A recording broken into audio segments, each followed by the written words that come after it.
ಅಂತೇಳಿ ಎರಡೂ ಒಂದರಿಂದ ತಮ್ಮ ಮೆಜಾರಿಟಿ ನಡೆಯುವಂಗೆ ಮತ್ತು ಅದು ಮೆಜಾರಿಟಿ ಪ್ರಶ್ನೆ ಬರುವುದಿಲ್ಲ. ಯಾಕಪ್ಪ ಅಂದರೆ ಒಂದು ಪ್ರಧಾನಿಯವ್ರು ಓಟ್ ಹಾಕಬೇಕು, ಎರಡನೇದು ಕ್ಯಾಬಿನೆಟ್ ಆಫ್ ಮಿನಿಸ್ಟರ್. ಪ್ರಧಾನ ಮಿನಿಸ್ಟರ್ ಇದ್ದಾಗ ಪ್ರಧಾನಿ ವಿರುದ್ಧ ಹಾಕ್ತಾನೆ ಬರ್ತಾವ, ಎಂದೂ ಸಾಧ್ಯ ಇಲ್ಲ.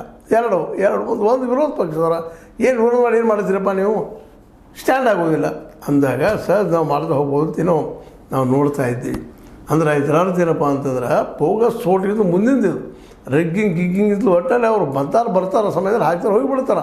ನಂತರ ಅವರು ಎಲ್ಲಿರ್ತಾರೆ ಏನು ಎಂತು ಯಾವುದೂ ಗೊತ್ತಾಗೋದಿಲ್ಲ ಅನ್ನೋದು ಈಗ ಲಕ್ಷಾಂತರ ಮತಗಳನ್ನು ತೋರಿಸ್ತಾ ಇದ್ದಾರೆ ನಮ್ಮ ಏನಪ್ಪ ಅಂತಂದ್ರೆ ಈ ನಮ್ಮ ರಾಹುಲ್ ಗಾಂಧಿಯವರು.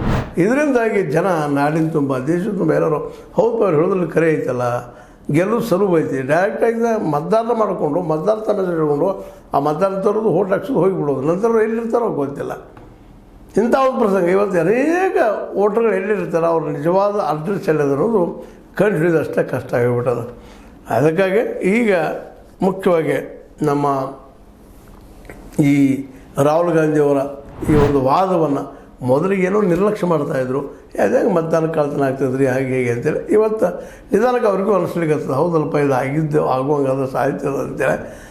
ಅದಕ್ಕಾಗಿ ಇವತ್ತು ಮುಂಬರುವ ಬಿಹಾರ ಚುನಾವಣೆ ಅಂತೂ ಇನ್ನೊಂದು ಏನೋ ಒಂದು ಹೆಜ್ಜೆ ಮುಂದೆ ಹೇಳ್ಬೋದು. ಅದಕ್ಕೆ ಈ ಮುಂದಿನ ನಮ್ಮ ಚುನಾವಣೆಗಳಿಗೆ ಒಂದು ಹಣೆಬರ ಬರೆಯುವಂಥದ್ದು ಆಗ್ಯದ ಅಂತಿದ್ದು.